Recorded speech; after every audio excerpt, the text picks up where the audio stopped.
Hello, everyone. Thank you for being here today for Music Biz's Common Ground webinar series. My name is Henrik Bick. I'm part of the communications team here at the Music Business Association. Glad to welcome you to today's session. Before we get started, I just have a couple of quick housekeeping notes. For today's webinar and for future webinars, if this is your first one on the WebEx platform, make sure to use the chat function in WebEx to communicate with one another. It'll give you a chance to network with your fellow attendees. It'll also be the way that we check for questions during the webinar. So if you drop a question for today's presenters as it comes up, you can just leave a Q in the front of the comment, and then that way we'll know to look for them when we get to the Q&A portion at the end of today's session. We'll run some banners on that during the session so y'all are reminded as things come up. But if you have any questions, feel free to drop them in the chat and we will absolutely get to them at the end of today's presentation. Before I introduce our presenters, I just have a couple of quick housekeeping notes for you. First and foremost, a reminder that this webinar, including all of our other webinars, will be posted to the MusicBiz website, musicbiz.org, as well as in the recorded webinars section of the WebEx app where you're currently watching this event. Look for more details about webinars for the rest of the year coming shortly. And be sure to, like I said, visit musicbiz.org for a copy of this recording in case you missed something during the live session or wanted to share it with a colleague. In case you missed the news, about 2 weeks ago, we launched the initial agenda for our Music Biz 2024 conference. That's taking place May 13th through the 16th at the JW Marriott in Nashville. It's being updated daily, so be sure to check back often. And while you are looking at the schedule, take a look at some of our format changes for 2024. We've listened to attendee feedback and done some things, including lessened the programming on Monday, so that way folks can avoid traveling on Mother's Day. That means that our Thursday is a little more jam-packed than usual, so make sure to plan your travel accordingly. Also, programming will only happen from 10 a.m. to 5 p.m. Central Time each day to allow for more time for attendee networking during the event. We hope to see you in Music City in a couple of months. MusicBiz2024.com or musicbiz.org are the best places to view the agenda, register for the conference, and book your on-site hotel room at the JW. But outside of future events, let's talk about today's event. We're really grateful to have the team from Orpheum here today, and we're going to be introducing you to Brian and Mando from the team shortly. Thank you both for being here today. Really grateful to have you speak on UGC strategies, and take it away. Yeah, great. Thanks, Henrik, for the introduction. Great to see you and great to be with you all today.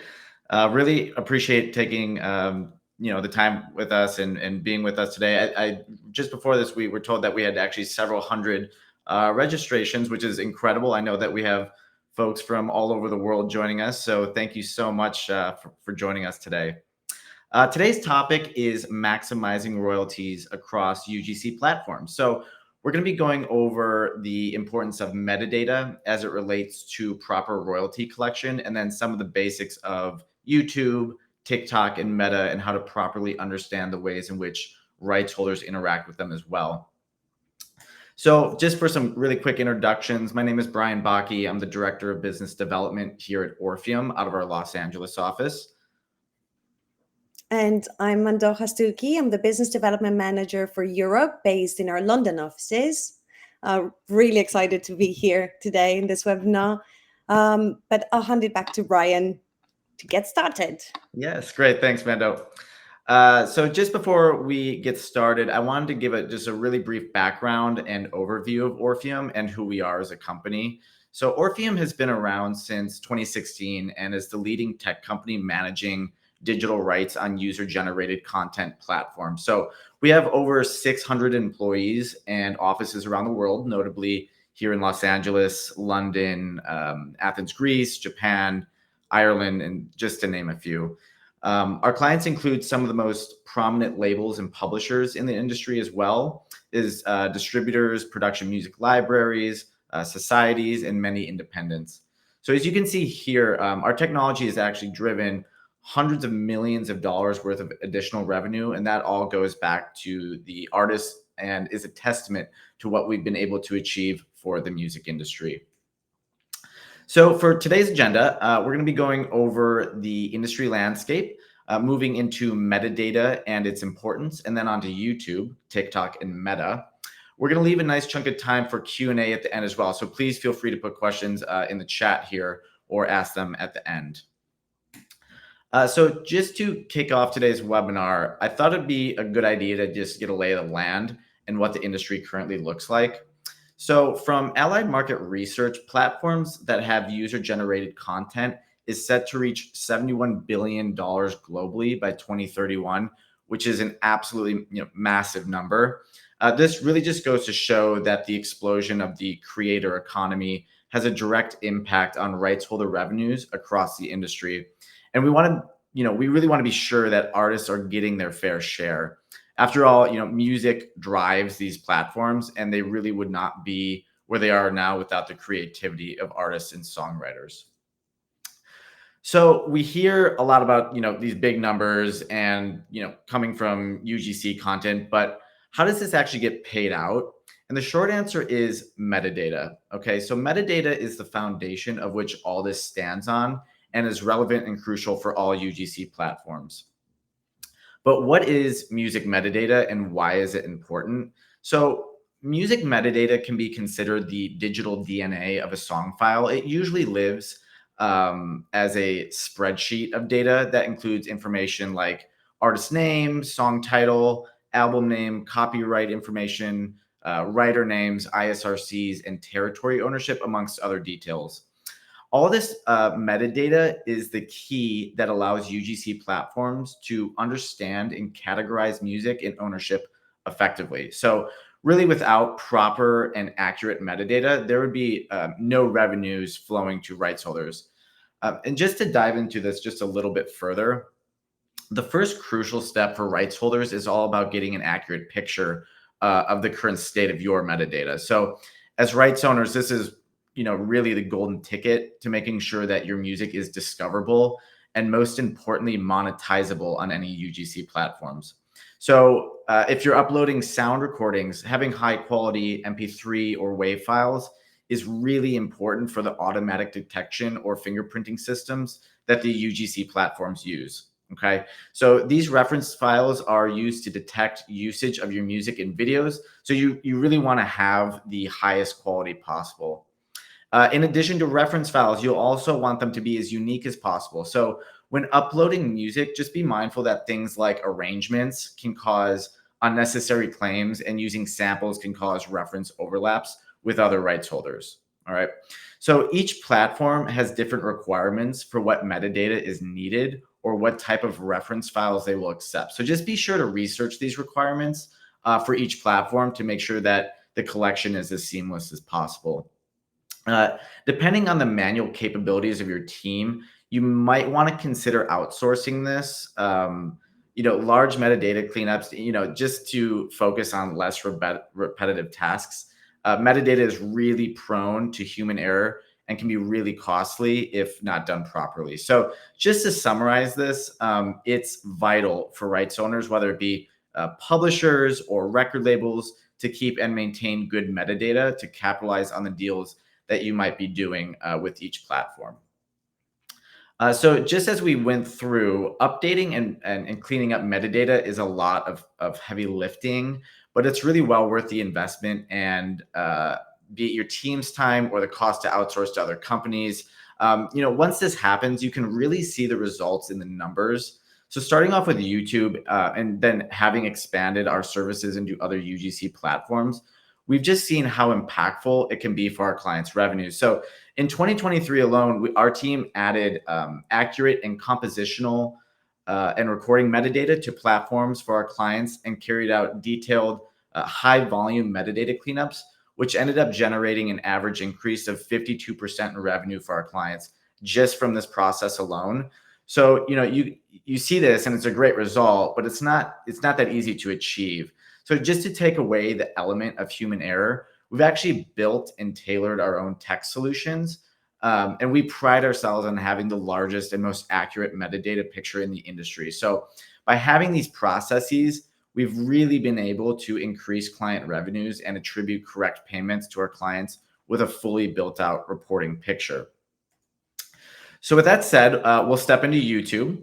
YouTube was actually Orpheum's first product service offering when the company was started. And as I mentioned at the beginning of this, we now represent the largest names in the industry on YouTube, whether it be full administration of their catalog, supplemental claiming, or doing composition to recording matching. Since we've started on YouTube, we've driven literally hundreds of millions of dollars of added revenue back to our partners that would have otherwise gone unclaimed, which is just really exciting for everybody to see what technology can actually do on these platforms. So with that said, let's just start off with some like basic YouTube knowledge and definitions. So I'm sure that we've all heard about Content ID over the years. Just as a refresher, Content ID is YouTube's automated fingerprinting system that identifies YouTube videos that include music. Okay.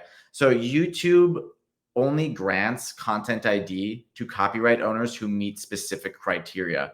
Most artists or labels will actually go through a third-party administrator like Orpheum for Content ID access if you don't have your own direct deal with YouTube. So if you do have your own direct deal with YouTube, Orpheum is also able to admin on your behalf through your deal as well. So what is a CMS?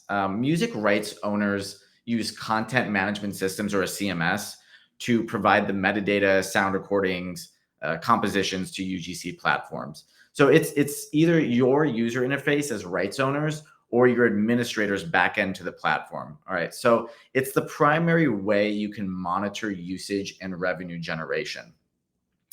Each of the UGC platforms has their own CMS that you'll need to register for, deliver your assets and metadata to, and just in general to keep an eye on your music. And then going into this further, what is a copyright claim? Okay, so I'm sure we've all heard about YouTube copyright claims. So really, what is it? It's when an uploader publishes video content containing copyright material without permission or licensing. So they'll receive a copyright claim, and that allows the owners to take actions on the material that they own. A copyright claim essentially means that the revenue generated from the video will go back to the rights holder and not the video uploader. Okay. So this isn't to be confused with a removal request or a channel strike. While rights holders have the right to submit a removal request, a copyright claim doesn't necessarily mean that the video will be removed or get a strike. So there is an important distinction there. Okay, so conflicts, disputes, and reference overlaps. What are they? How does this affect revenue? So a conflict is when two or more rights holders may be claiming ownership of any given asset. Okay, so while assets are in conflict, any money generated from Content ID is escrowed, and the only thing paid out to the remaining holding party is in the form of back pay. Okay. And then a dispute is when a copyright claim is placed on a video, and the video uploader has the right to dispute the claim.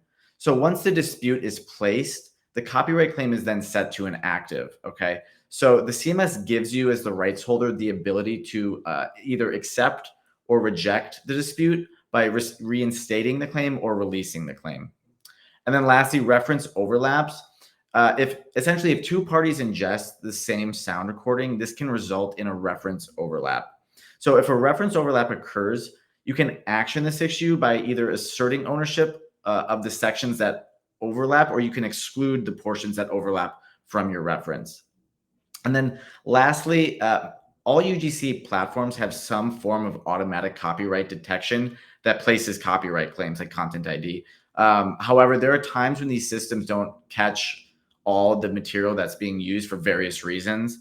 So when this happens, the CMS actually gives rights holders the ability to place a manual claim. Okay, so a manual claim is when a human manually goes into the CMS and places a copyright claim on a video, essentially time stamping the exact times their music is being used. So this is extremely important and helpful. That empowers rights owners to take action for themselves, but it needs to be done with extreme caution and a lot of due diligence. So all in all, this, all these items require a lot of time and detailed attention. This is part of the Orpheum service that we offer here. Administration is so much more than simply just delivering assets. It really takes entire teams to make sure that it's handled properly. And as you can see, everything here affects revenues, and it's not just placing claims. So that's really where we'll step in. So when it specifically comes to talking about record labels and generating revenue from UGC platforms, there's a few key areas that we should note. First, as I had mentioned, manual claiming is extremely important because it allows you to claim material that otherwise might be missed by the content ID or fingerprinting systems. One thing to consider with claiming is that there is no retroactive revenue payouts.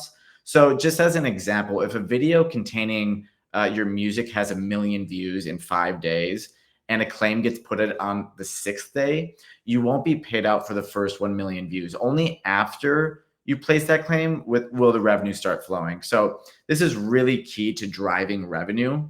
And one of the ways in which we operate here at Orpheum is that we have developed our own fingerprinting technology that helps streamline our manual claiming process. So while we do have a manual claiming staff in-house at Orpheum, that they utilize our technology, which has just last year alone allowed us to drive around 323,000 manual claims and resulted in nearly $200 million worth of incremental revenue for our clients. So this really just goes to show the importance of placing claims and using technology to do so.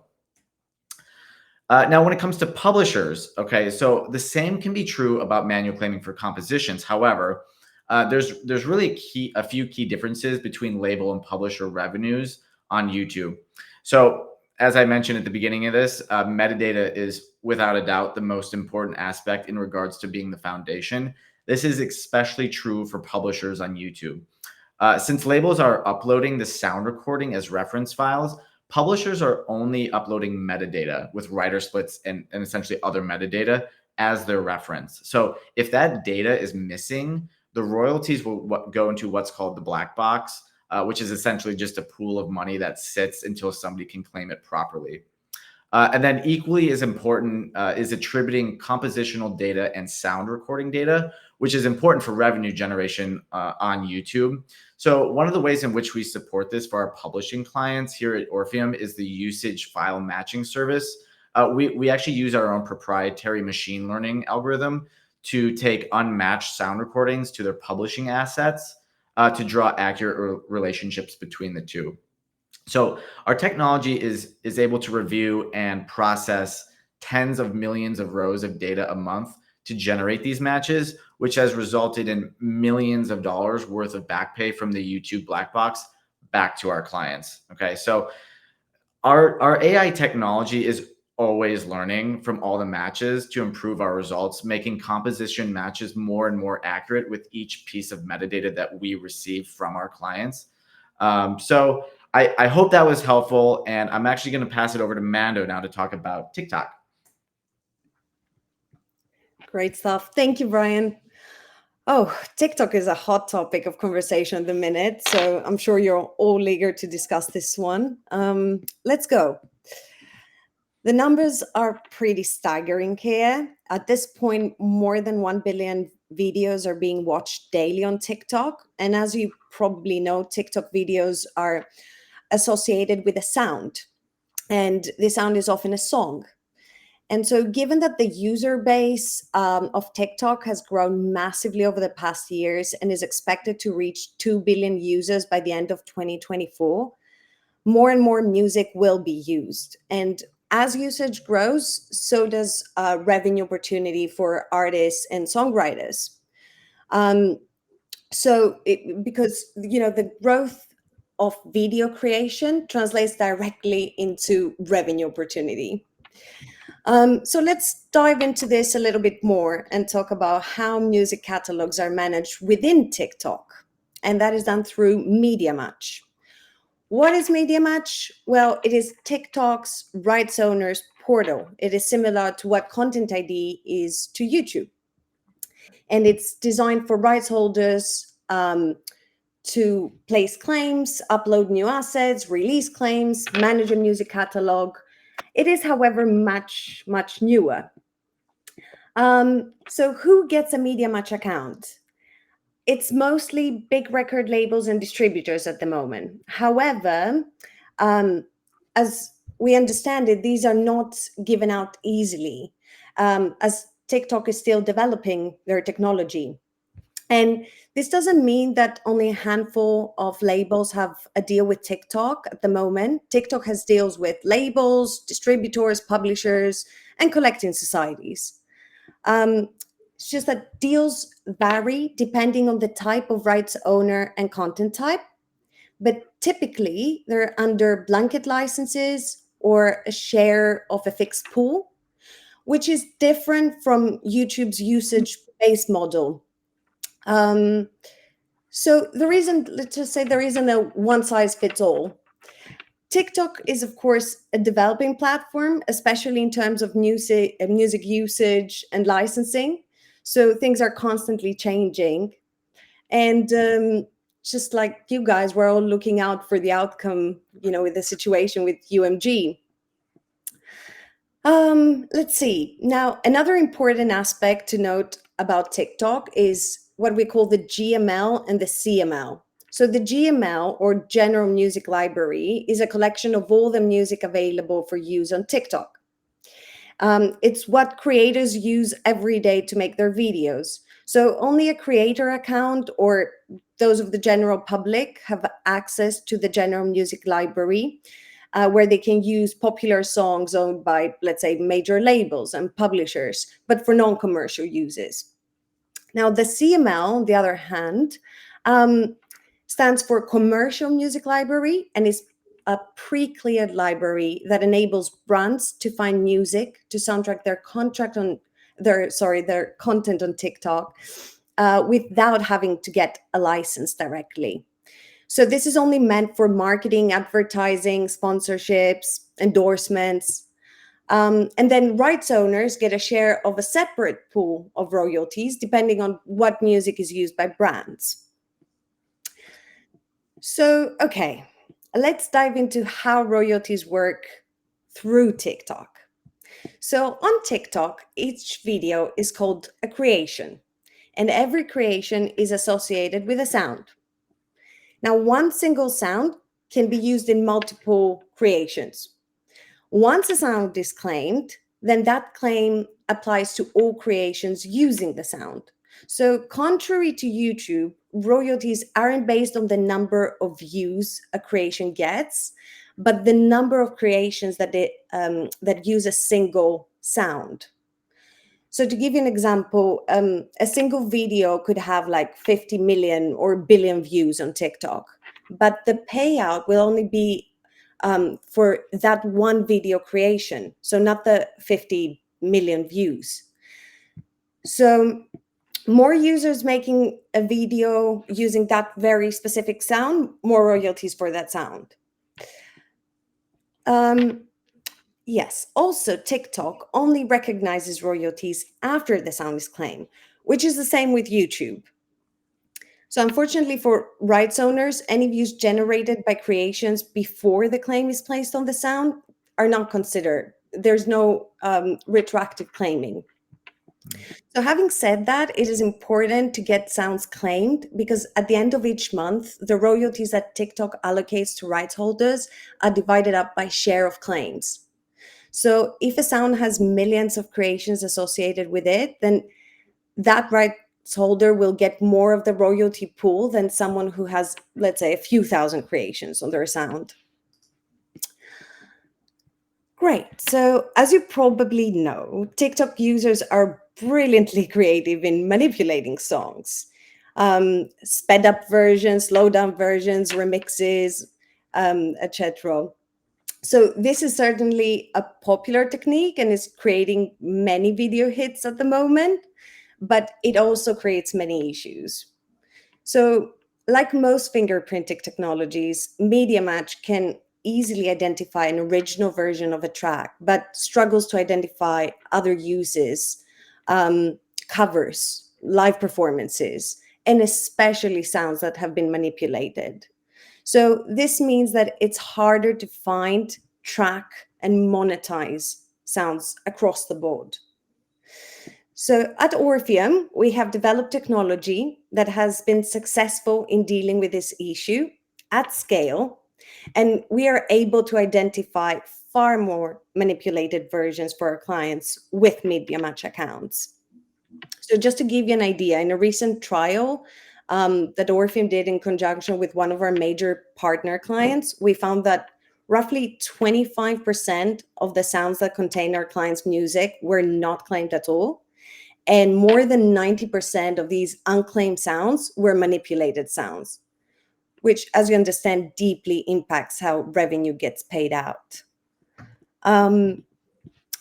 So, yes, as I mentioned earlier, both YouTube and TikTok don't backdate royalties. So a sound starts generating royalties only after it has been identified and claimed by the system. If it's automatically tracked by TikTok's fingerprinting technology, then great.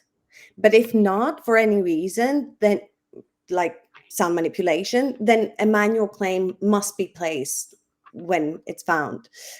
So, as you understand, it is really important to catch undetected sounds early on before they have exploded on TikTok.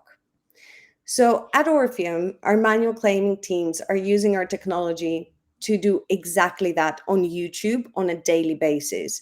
So, we decided to apply some of the same technologies and techniques and test our luck. And our claimers found that a manipulated version of the song that at the time only had 85,000 creations. And using other pointers, they estimated it would travel fast. So, indeed, within 2 months, this manipulated sound had been used 1.3 million times in 1.3 million different videos, and it's still being used very heavily.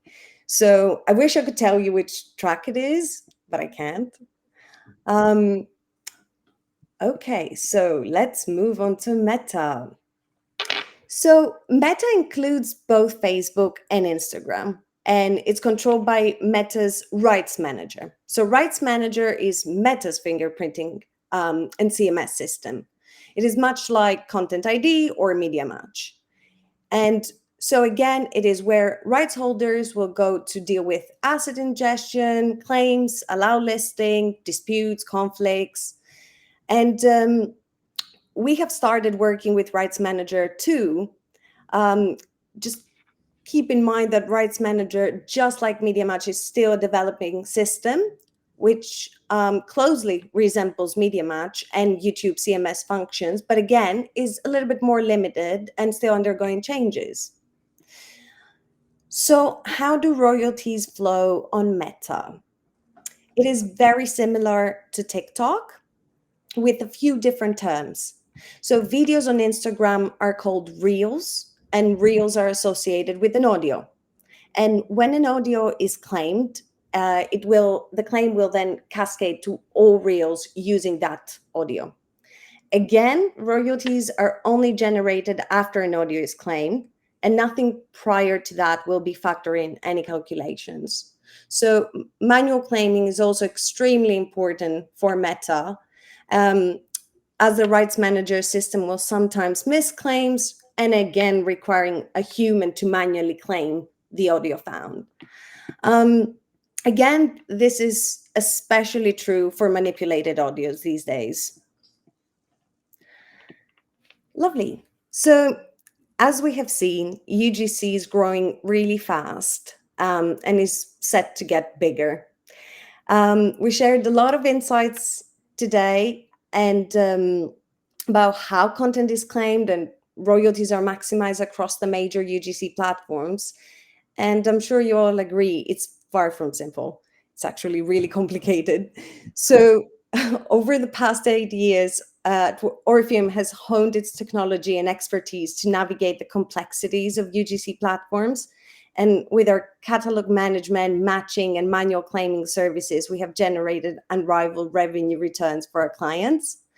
And so, most importantly, we're already building and testing new algorithms and machine learning technology to handle the next wave of UGC platform developments.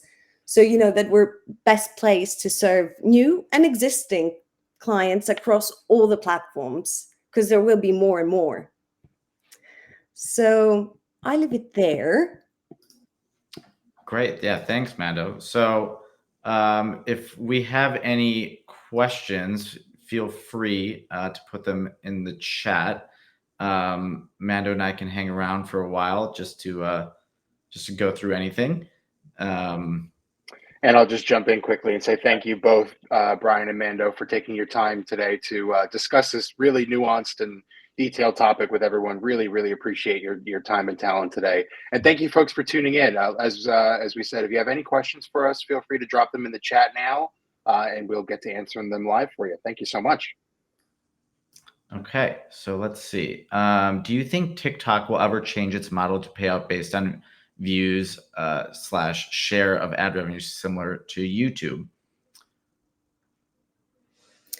We can't know that, really, can we, Brian? It is interesting. There is a way in which we do see this going that way. We've seen it with other platforms. So, there is a trend that I think it might be going that way. So, we'll just have to keep an eye on it. Is there a Yeah, so this will be recorded, as Henrik mentioned. I think he'll send it out to everybody, or it'll be on the website. Yeah, Henrik. Yep, that's correct. I'm actually going to drop the link in the chat now. This is where all the recordings for Music Business webinars live, and this webinar should be posted by end of business today. Okay, great. And then, is there a way for a publisher to get access to the CMS of TikTok, Meta, and YouTube?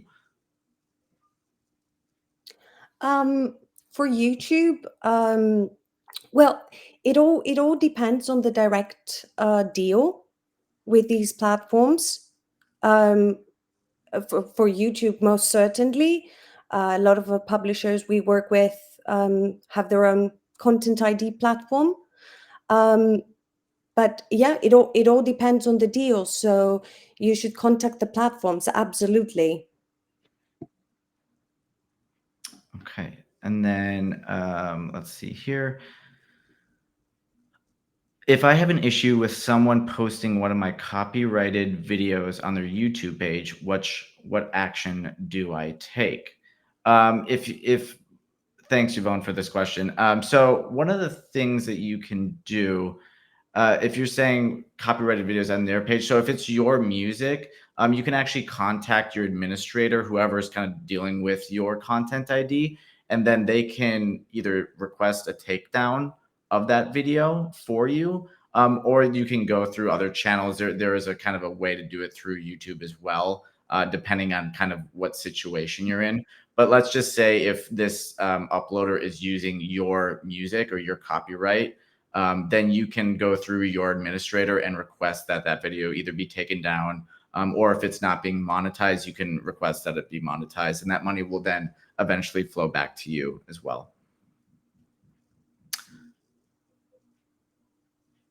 And then, okay, Yvonne, as a publisher, TikTok would not allow me to post one of my artists' music on TikTok.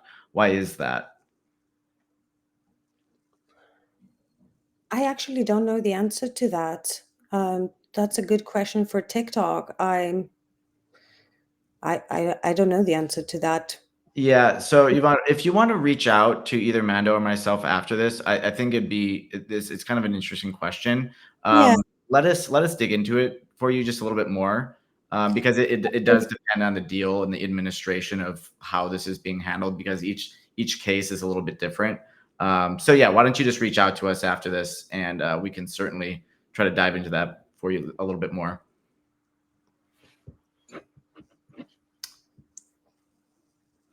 Let's see if there's.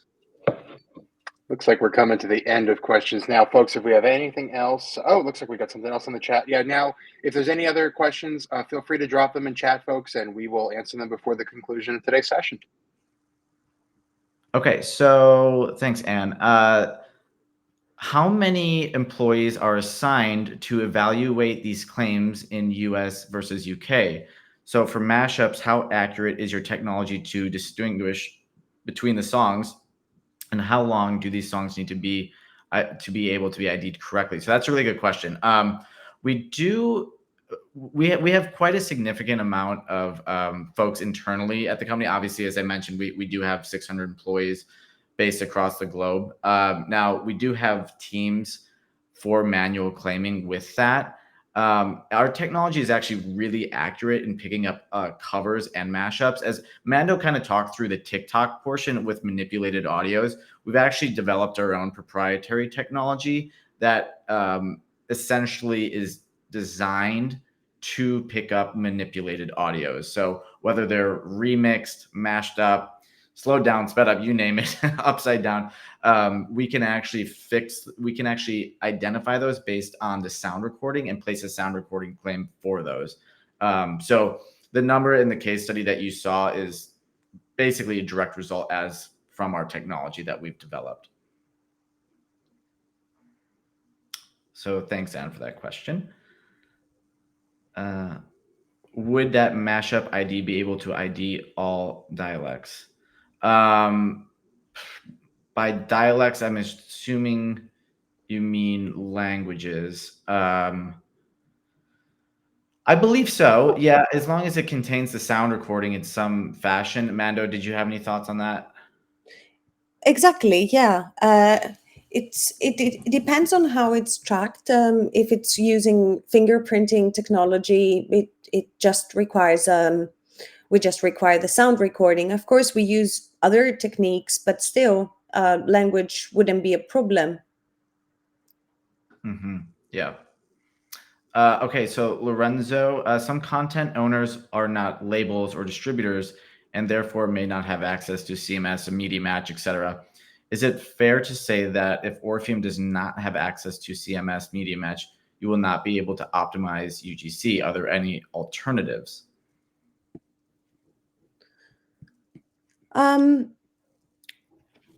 Well, what we do at Orpheum is we administer exactly these platforms. So it's a fair question.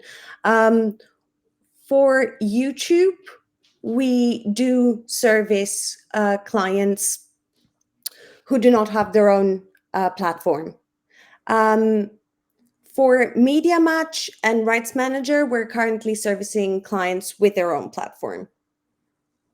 Yeah. So right now that we have to go through the administration of other Media Match accounts. So we're still kind of working on dealing with that internally as well at Orpheum. Okay, so and yeah, thank you. Chinese versus Korean versus Japanese. Yeah, so that's actually quite interesting. Just when it comes to manipulated audios and how languages might interact. Really, at the end of the day, it's a fingerprinting system, so it's designed to pick up the sound in the recording itself. So language really shouldn't be a factor in that. We've actually just started working with a Japanese label, a very prominent Japanese label, using our technology as well. So, we've been able to identify a lot of case uses with them. All right, let's see if there is any other questions. One more. Work in tandem. There's another one. Okay, yeah. So go ahead. Does Orpheum work in tandem with distributors like The Orchard, or are they looking for new clients? Was there discussion about what fees Orpheum takes for their work and how partnerships work? Okay, so there are two questions here. Brian, one. Yeah. So yeah, Orpheum, we absolutely do work with distributors. And whether we're always looking to bring on people at Orpheum as clients, of course. Or if you go through a distributor for administration, we do work with a lot of administrators. So either way, you'll most likely be getting an Orpheum service, whether you know it or not. We didn't talk about fees or our general business model. If that's something that you're interested in and wanting to chat further about, please feel free to email either Mando or myself. We'd be more than happy to talk about that with you. Yeah.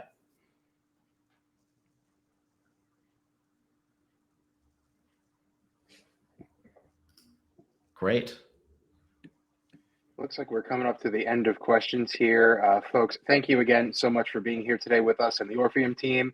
And Brian and Mando, thank you again for being here today. We really appreciate having you on the webinar series. Yeah. Folks, our next webinar happens in 2 weeks with Artist Growth. We hope you'll join us there for that. And again, thank you both for sharing your time and your expertise with us. We do really appreciate it. Of course. Yeah, great to be with you all, and looking forward to seeing you in Nashville. Likewise. Yeah. For everyone, like I said, Music Biz 2024 for the Nashville information, musicbiz2024.com and musicbiz.org. Thank you again, Orpheum. Thank you, everyone, for attending, and have a great rest of your day. Thank you all.